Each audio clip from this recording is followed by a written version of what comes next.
الحمد لله رب العالمين والصلاة والسلام على سيد المرسلين وعلى آله وأصحابه أجمعين.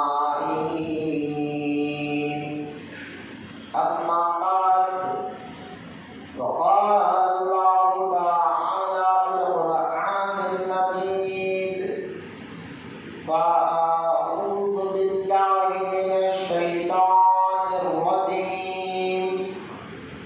بسم الله الرحمن الرحيم. توبوا إلى الله توبة نصوحا. آمنت بالله صدق الله العلي العظيم. وقال الله تعالى في شان حبيبه الكريم: إن الله وملائكته يصلون على النبي يا أيها الذين آمنوا صلوا عليه وسلموا تسليما. اللهم صل على سيدنا مولانا اللهم صل على سيدنا ومولانا محمد معدن الجود والكرم وعلى آله وبارك وسلم. صلاة وسلاما عليك يا رسول الله صلى الله تعالى عليه وآله وبارك وسلم. اما بعد، ہر تعریف اور بڑائی صرف اللہ تعالی کے لیے ہے، جو سارے جہان کا مالک ہے، مختار ہے، اور جو سارے جہان کا پالنہار ہے۔ میں اس بات کی گواہی دیتا ہوں کہ اللہ تعالی کے سوا کوئی عبادت کے لائق نہیں، وہ ایک ہے، اس کا کوئی ساتھی اور شریک نہیں۔ اور میں اس بات کی بھی گواہی دیتا ہوں کہ آپ کے ہمارے پیارے آقا اور مولا حضور نور رحمت عالم نور مجسم حضرت سیدنا محمد مصطفیٰ احمد مجتبیٰ صلی اللہ تعالی علیہ وآلہ وصحبہ وسلم اللہ تعالی کے آخری رسول اور اس کے برگزیدہ بندے ہیں۔ اللہ تعالی حضور اکرم نور مجسم رحمت عالم صلی اللہ تعالی علیہ وسلم پر اہل بیت، صحابہ اکرام، تابعین اور تبع تابعین، اولیاء امت پر قیامت تک بکثرت رحمتیں اور برکتیں نازل فرماتا رہے۔ آمین۔ محبت کے ساتھ ایک مرتبہ درود پاک پڑھ لیجیے۔ اللہم صلی علی سیدنا مولانا محمد معدن الجود والکرم وعلی آلہ وبارک وسلم۔ صلاۃ و سلام علیک یا رسول اللہ صلی اللہ تعالی علیہ وسلم۔ معزز سامعین، نوجوان ساتھیوں، بزرگوں، السلام علیکم ورحمۃ اللہ وبرکاتہ۔ وعلیکم السلام ورحمۃ اللہ وبرکاتہ۔ معزز سامعین اکرام، یہ ذی القعدہ کا مہینہ اور اس مہینے کا یہ آخری جمعہ ہے۔ آنے والا جو مبارک مہینہ ہے وہ ذی الحجہ کا مہینہ ہے، اور اس میں جو قربانی کے متعلق کچھ باتیں ہیں، مسائل ہیں، انشاءاللہ تعالی اللہ تعالی ہمیں زندگی عطا فرمائے تو ہم ضرور اس پر بھی گفتگو کریں گے۔ تو کیا ہے تو دیکھ کے اٹھاؤ تو دیتا پڑے سیدنا مولانا محمد معدن الجود والکرم۔ کون سا دیکھے چھوڑ دیا، اس سے پوچھو درود پاک پڑھے مرتبہ اللہم صلی علی سیدنا مولانا محمد وعلى الجود والکرم وعلى آلہ وبارک وسلم صلاۃ و سلام علیک یا رسول اللہ صلی اللہ تعالی علیہ وسلم. انشاءاللہ تعالی وہ مسائل بھی ہے، اس پر بھی ہم حالات کو دیتے اور اللہ تعالیٰ میں زندگی عطا فرمائے تو ہم ضرور آنے والے جمعہ میں اس کے متعلق کچھ باتیں عرض کریں گے. سب سے پہلے میں آپ کو جذب القلوب سے، جو ایک بہت ہی مبارک کتاب ہے، جذب القلوب اس کتاب کا نام ہے. جذب القلوب میں لکھنے والے جو محدث ہے، جو کتاب کو لکھا ہے، وہ شاہ عبدالحق محدث دہلوی رضی اللہ تعالیٰ عنہ ہے. شاہ عبدالحق محدث دہلوی رحمۃ اللہ تعالیٰ علیہ نے اپنی اس کتاب جذب القلوب میں ایک بہترین وظیفہ بتایا ہے، کیونکہ ہماری عادت ہے کہ بیان کرنے سے پہلے درود پڑھنے کی فضیلت اور درود پر کچھ آپ کو سامنے رکھو تاکہ آپ کے دل میں جذبہ پیدا ہو، شوق پیدا ہو درود کا. جو تو درود کی بے شمار برکت ہے، فضیلت ہے، اور درود پڑھنے سے اللہ تعالیٰ گناہوں کو بھی معاف فرماتا ہے، نیکیاں بھی عطا فرماتا ہے، درجات بھی بلند کرتا ہے. لیکن آج ایک ایسا وظیفہ میں نے بھی دیکھا تو سوچا کہ آپ کے سامنے بھی رکھ کر چلوں. اگر آپ اس پر عمل کریں گے تو انشاءاللہ تعالیٰ 8 دن کے اندر اندر آپ کو خواب میں سرکار کا دیدار نصیب ہوگا. میرے محبت سے سوال، حضور کا دیدار اپنی خوش نصیبی کی بات ہے، تو چہرے کو کھلنا چاہیے. بڑے محبت سے سوال ہے. بزرگان دین کا تجربہ کیا ہوا یہ وظیفہ میں آپ کے سامنے رکھنے جا رہا ہوں. انشاءاللہ آسان بھی ہے، اگر آپ اس پر عمل کریں گے تو انشاءاللہ حضور کا دیدار ضرور نصیب ہوگا. کون دیوانہ نہیں چاہتا کہ حضور کو دیکھے؟ ٹھیک ہے. وہ وظیفہ کیا ہے، اس پر درود کی اہمیت بھی آپ کو پتہ چل جائے گی. تو جذب القلوب میں شاہ عبدالحق محدث دہلوی رضی اللہ تعالیٰ فرماتے ہیں کہ جمعرات کی رات جو 2 رکعت نماز پڑھے، یعنی شب جمعہ، جمعرات کی رات جو کل رات گزر گئی، جمعرات کی رات یعنی دوسرے دن صبح جمعہ ہوتا ہے، جس دن جمعرات اس کی رات میں سونے سے پہلے 2 رکعت نفل پڑھے، اور نفل میں پہلی رکعت میں یہ موہی کے بچوں کو اس بولے وہی کو دیکھتے رہے، بولا کہ میں دیکھتے رہنا بچوں کو رکھوا لگے. اللہم صلی علی سیدنا مولانا محمد وعلى الجود والکرم وعلى آلہ وبارک وسلم صلاۃ و سلام علیک یا رسول اللہ صلی اللہ تعالی علیہ وسلم. تو آپ وظیفہ سن لیجیے، انشاءاللہ آپ اس پر عمل کریں گے، اللہ تعالیٰ ضرور حضور کا دیدار آپ کو عطا فرمائے گا خواب میں. اور 2 رکعت آپ کو نفل پڑھنا ہے جمعرات کی رات میں. اور پڑھنا کیسے ہے؟ پہلی رکعت میں آپ جب سورہ فاتحہ پڑھیں گے، سورہ فاتحہ پڑھنے کے بعد 11 مرتبہ آیت الکرسی اور 11 مرتبہ قل کا سورہ پڑھنا ہے، قل هو اللہ احد کا سورہ. اس طرح 2 رکعت نفل پڑھیں گے. دونوں رکعتوں میں سورہ فاتحہ پڑھنے کے بعد 11 مرتبہ آیت الکرسی اور 11 مرتبہ سورہ اخلاص قل هو اللہ احد کا سورہ پڑھ کر آپ 2 رکعت نفل مکمل کریں. اس کے بعد تھوڑا قبلے سے سیدھے جائیں، تھوڑا کراس ہو جائے، حضور کے روضے پاک کی طرف دیکھ کر درود پڑھتے پڑھتے انشاءاللہ اسی رات آپ سو جائیں گے. تو شاہ عبدالحق محدث دہلوی فرماتے ہیں ہفتے بھر کے اندر انشاءاللہ اس کو حضور کا دیدار ہوگا. انشاءاللہ اس عمل پر، یعنی اس بزرگوں کا ایک تجربہ کیا ہوا عمل بھی ہے، آپ اس پر ذرا غور کریں گے. انشاءاللہ آپ کو بڑا سرکار علیہ السلام کا دیدار بھی نصیب ہوگا، اور درود پاک یوں تو بے شمار فضائل اور برکات کا حدیث مبارکہ میں آئے ہیں. آئیے ہم پیارے آقا کریم مصطفیٰ جان رحمت کی بارگاہ میں عقیدت اور محبت کے ساتھ ایک مرتبہ سن کر آواز بلند درود